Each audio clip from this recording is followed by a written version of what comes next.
waxaa maanta halkan aad muuqaalkaygan ad ka aragsan waa boqor axmed imaan warsame boqor baalle oo doonaya bal dareeskan inta badan dadku ay weydiiyaan oo dad bana isweydiiyaan muxuu yahay, muxuu ka samaysan yahay, muxuu xidhaa.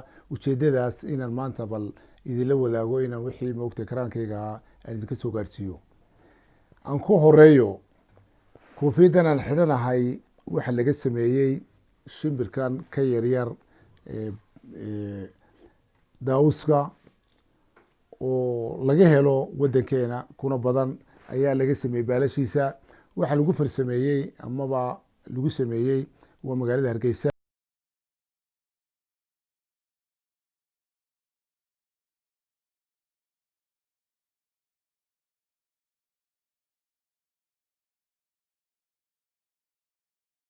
haddaan kaga baxo xagga koofiyadihii baalkan ad arkaysaan waxa weeyaan waa qaar waxay ku murmaan waa shabeel, qaarna waxay waa harimacad, laakiin shabeel maahay waa harimacad, waa haragoosidiisiya, waa kuwa macalilkiisii waad arkaysaan. waxaa lagu farsameeyey oo lagu hagaajiyey oo lagu sameeyey waxa weeyaan wadankan aynu ku noolnahay. wadan gabooyuhu maaha qabiil, waa kaaba gabooylayda, waa ka falaadhaha lagu gurto, waa xagga booska ay iminka yidhaahdaan markay ciidamadu qaadanayaan ay rasaasta ku ritaan ee markay rasaasta ku godo. marka gabooye waa kaydka lagu gurto falaadhaha. falaadhihii iyagoo live aan idin tusaya, falaadhu waa taas, waa taabaa lagu ritaa, waa booskiibuu ku matelayaa.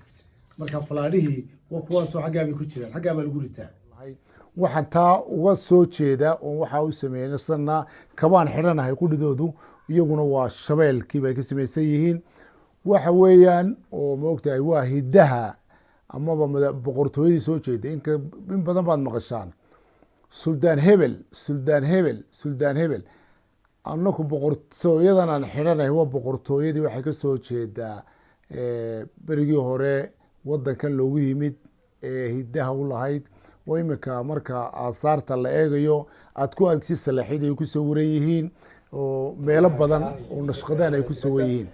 marka waxaan idiin sheegayaa haddii boqortooyo laandheera ama suldaan laandheera la doonayo waa tii ugu laandheereysneyd boqortooyadan aan xidhanahay. waxaana taa u caddaana iminka boqorka suuluug oo kale ama South Africa dee waad aragtay dhaqankoodu xidhay, hargoodabuu xidhay, waxa uu xidhay. boqortooyooyinkii berigii hore ee geeska Africa dee waa la garanaya waxay xidhan jireen, niigteenna may xidhan jirin, koodhana may xidhan jirin iyo koofiyado oo dhaqan kalaa.